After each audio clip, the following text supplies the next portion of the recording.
Cycles in permutations. Take the permutation 321564. Again, this permutation can be viewed as a function g which maps from 6 braces to 6 braces. Let us take a closer look at g. First, g of 2 is equals to 2. In other words, 2 is a fixed point of the permutation g. Second, g of 1 is equals to 3, and g of 3 is equals to 1. This implies in particular that g squared of 1 is equals to 1, and g squared of 3 is equals to 3. Moreover, g cubed of 1 is equals to 3, and g cubed of 3 is equals to 1, and so on. In other words, if we repeatedly apply g, the elements 1 and 3 will only be permuted among each other without any interference from the other entries. G squared has the effect of the identity permutation 1, 2, 3 until n on the entries 1 and 3, but G does not. To describe this phenomenon, we will say that 1 and 3 form a 2 cycle in G. Similarly, G of 4 is equals to 5, G of 5 is equals to 6, and G of 6 is equals to 4. Iterating G, we see that G squared of 4 is equals to 6, G squared of 5 is equals to 4, and G squared of 6 is equals to 5. Finally, G cubed of 4 is equals to 4, G cubed of 5 is equals to 5, and G cubed of 6 is equals to 6. Again, we notice that G permutes elements 4, 5, and 6 among each other so that G cubed has the effect of the identity permutation on the entries for 5 and 6, but G and G squared do not. To describe this phenomenon, we will say that for 5 and 6 form a 3 cycle in G. Before we can formally define cycles, we need the following lemma. Lemma 6.4. Let P which maps from n braces to n braces be a permutation, and let X which is in n braces. Then there exists a positive integer 1 less than equals to I less than equals to n, so that P to the I of X is equals to X. Proof: consider the entries P of X, P squared of X, and so on until Pn of X. If none of them is equal to X, then the pigeonhole principle implies that there are 2 of them that are equal. Say Pj of X is equals to Pk of X, with J which is less than K. Then applying P inverse to both sides of this equation, we get P to the j minus 1 of X, which is equals to P to the k minus 1 of X. Repeating this step, we get P to the j minus 2 of X, which is equals to P to the k minus 2 of X. And repeating this step j minus 3 more times, we get P of X is equals to P to the k minus j plus 1 of X. Time has come for us to make a formal definition of the notion of cycles in permutations. Definition 6.5. Let P which maps from n braces to n braces be a permutation. Let X is in n braces and let I be the smallest positive integer so that P to the I of X is equals to X. Then we say that the entries X, P of X, P squared of X, P cubed of X, and so on, P to the I minus 1 of X form an I cycle in P. Corollary 6.6. All permutations can be decomposed into the disjoint unions of their cycles. Proof: Lemma 6.4 shows that each entry is a member of a cycle. By the definition of cycles, distinct cycles are disjoint. Example 6.7. The cycles of 3, 2, 1, 5, 6, 4 are 3, 1, 2, and 5, 6, 4. Given the cycle decomposition 3, 1, 2, 5, 6, 4 of G, it is easy to reconstruct G as follows. The image G of I is the entry immediately following I in its cycle, or If I is the last entry in its cycle, then G of I is the first entry of that same cycle. While the cycle decomposition of a permutation F is unique, the same cycle decomposition can be written in many different ways. The convention is to write entries that belong to the same cycle in parentheses. The order of the entries in the parentheses is such that J immediately follows I if f of I is equals to J and f of B is equals to A, where B is the last entry and A is the first entry in the parentheses. That in itself does not preclude multiple notations for the same permutation, however. For instance, 24135 and 53412 denote the same permutation. In that permutation, f of 2 is equals to 4, f of 4 is equals to 1, f of 1 is equals to 2, and f of 3 is equals to 5, and f of 5 is equals to 3. We would like to avoid the danger of confusion caused by the phenomena we have just described. Therefore, we will write our permutations in a canonical cycle form. That is, each cycle will be written with its largest element first, and the cycles will be written in increasing order of their first elements. Thus, the permutation F of our previous example has canonical cycle form 41253. Recall that besides using the canonical cycle form, we can also write a permutation F which maps from embraces to embraces as a list or linear order by simply writing f of 1 times f of 2 and so on f of n. This is sometimes called the one-line notation of permutations. Example 6.8. Our running example 41253 would be written as 24513 in the one-line notation. The next section will show the extreme usefulness of our ability to write permutations in two different notations.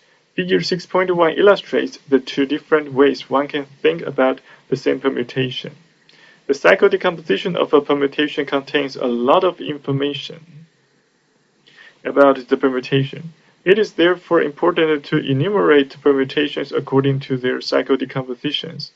In the rest of this section, all permutations will be taken on the set embraces, and for shortness, we will call them M permutations. The set of all M permutations is denoted by Sn. This is because in group theory, this set is called the symmetric group. Theorem 6.9. Let a1, a2, a3, and so on to an be non-negative integers so that the equality, the summations of I times ai, summing with index I, starting from 1 to n, is equals to n holds. Then the number of n permutations with ai cycles of length I, where I is in embraces, is n factorial divided by a1 factorial times a2 factorial and so on times an factorial times 1 to the a1 times 2 to the a2 times 3 to the a3 and so on times n to the an. Proof. Write down all elements of embraces in a row in some order, then insert parentheses going left to right according to the required cycle lengths. First, a1 pairs of parentheses creating a1 1 cycles, then a2 pairs of parentheses creating a2 2 cycles, and so on. This way, we obtained a permutation in which the cycle lengths are non-decreasing left to right. There are n factorial ways to do this. That is the number of ways to write down the elements of n braces, and there is only one way to insert the parentheses in the described manner. However, there are several ways of writing down the n integers that will lead to the same permutation once the parentheses are inserted. we must figure out how many.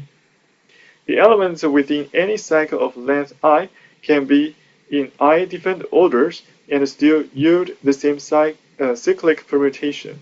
Therefore, every permutation can be obtained at least the multiplication pi of I to the ai, where I starting from 1 to n times, as there are ai cycles of size I.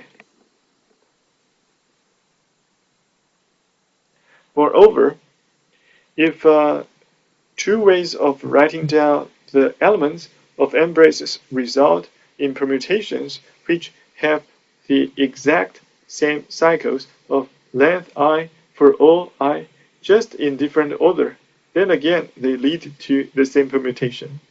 As AI cycles can be permuted in AI factorial different ways, and permuting the cycles can be done independently from the order of the elements within the cycles, we have shown that each permutation can be obtained pi of I to the AI times AI factorial, where the pi, the multiplication, is starting with index I starting with 1 until I equals to n ways, and the proof follows.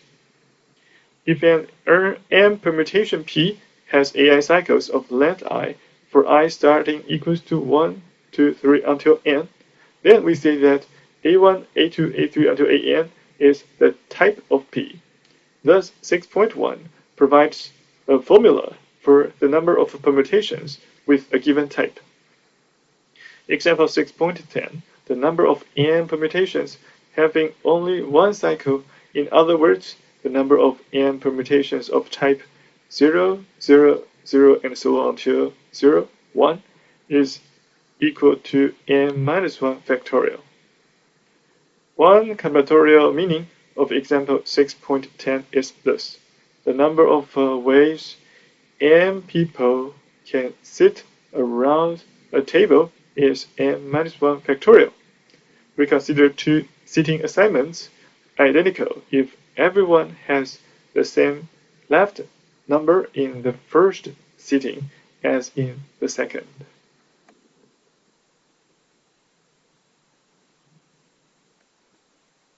Now we are in a position to fulfill an odd promise, namely we can define the Stirling numbers of the first kind. Definition 6.11. The number of n permutations with k cycles is called the nk signless Stirling number of the first kind and is denoted by C of nk. The number S of nk is equal to minus 1 to the n minus k times C of nk is called the nk Stirling number of the first kind. We will explain the reason for including minus 1 to the n minus k in the definition of S of nk shortly. It will not surprise anyone that C of n0 is equal to 0 if n is greater than 0, as non-empty permutations all have cycles. Moreover, we said C of 0, 0 is equal to 1, and C of nk is equal to 0 if n is less than k, just as it was the case with the Stirling numbers of the second kind. Similarly to the numbers S of nk, the numbers C of nk also satisfy a simple recurrence relation. Theorem 6.12. Let n and k be positive integers, satisfying n which is greater than or equals to k. Then C of nk is equal to C of n minus 1 k minus 1 plus n minus 1 times C of n minus 1 k. Proof. We show that the right-hand side counts all n permutations with the k cycles, just as the left-hand side. In such a permutation, there are two possibilities for the position of the entry n. One, the entry n can form a cycle by itself, and then the remaining n minus 1 entries have to form k minus 1 cycles. This can happen in C of n minus 1 k minus 1 ways. So the first member of the right-hand side of 6.2 enumerates these permutations. 2. If the entry n does not form a cycle by itself, then the remaining n-1 entries must form k cycles, and then the entry n has to be inserted somehow into one of these cycles. The k cycles can be formed in C of n-1 k ways. Then the entry n can be inserted in any of these cycles after each element. This multiplies the number of possibilities by n-1 and explains the second term of the right-hand side of 6.2. Readers should test their understanding by trying to explain why we did not miss any permutations by inserting n after each entry in each cycle and not into the front of each cycle.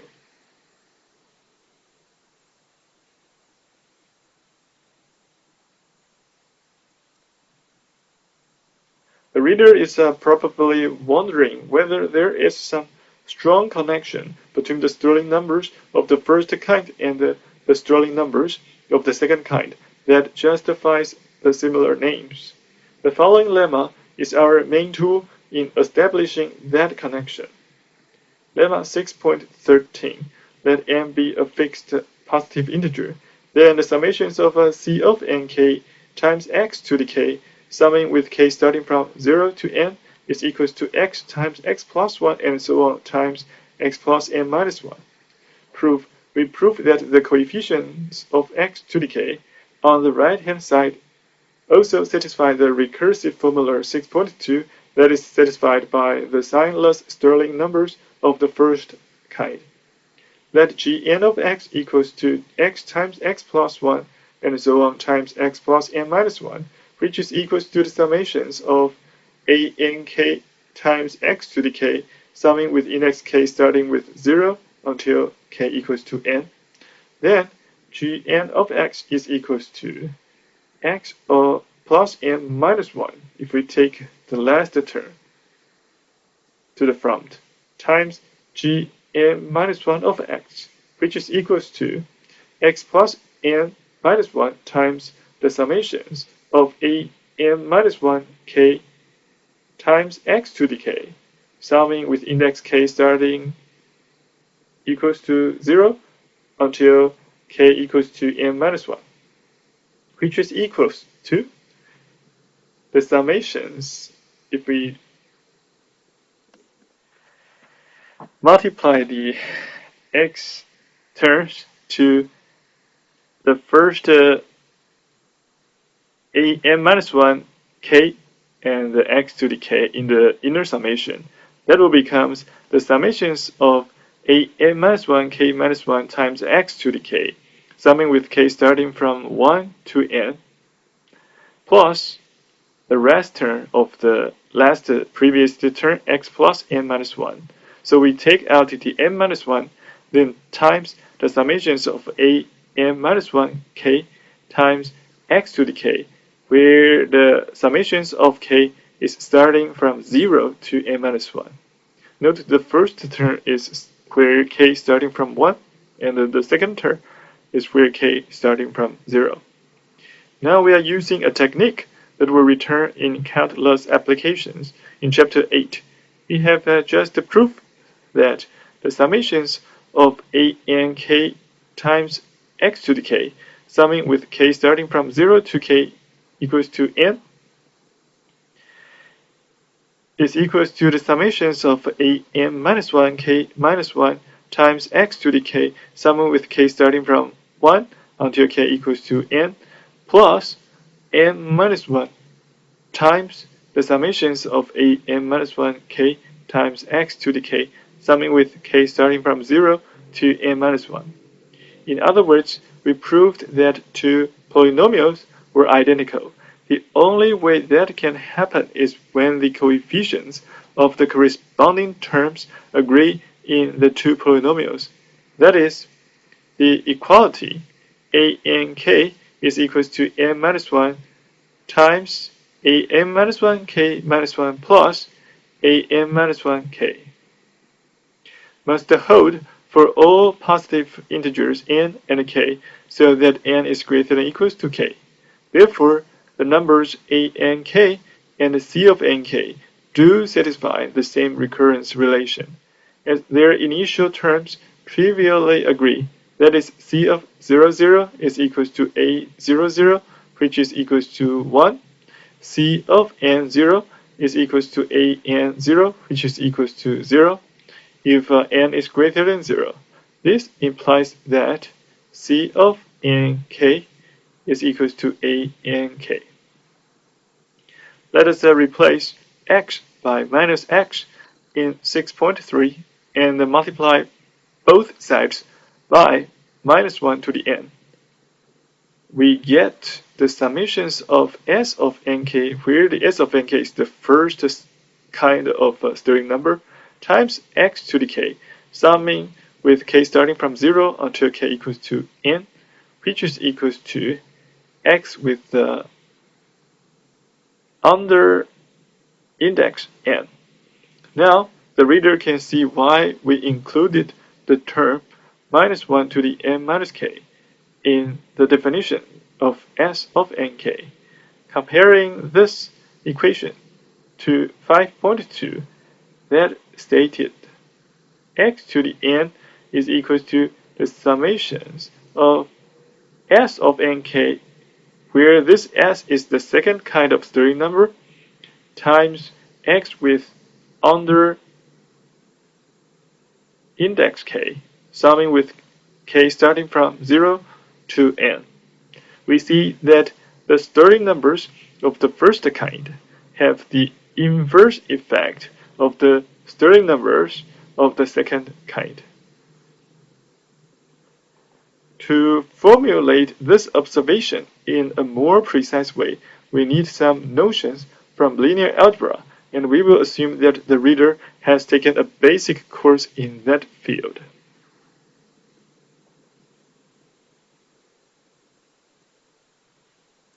It is well known that the set of all polynomials with real coefficients is a vector space V over the field of real numbers. The most obvious basis of V is B equals to 1x, x squared, x cubed, and so on. But it is not the only interesting basis. It is easy to show that B prime is equals to 1, x with subindex 1, x with subindex 2, as x with subindex 3, and so on, is also a basis of V. Now let S be the infinite matrix whose entry in position nk is S of nk, the Stirling number of the second kind. Then 6.4 shows that S is the transition matrix from B to B prime, while 5.2 shows that S is the transition matrix from B prime to B. This proves the promised connection between the two different kinds of Stirling numbers. Theorem 6.14. The matrices S and S, the capital S means the Stirling number of the second kind. The little s means the Stirling number of the first kind are inverses of each other. That is, capital S times little s is equals to little s times capital S, which is equals to the identity matrix.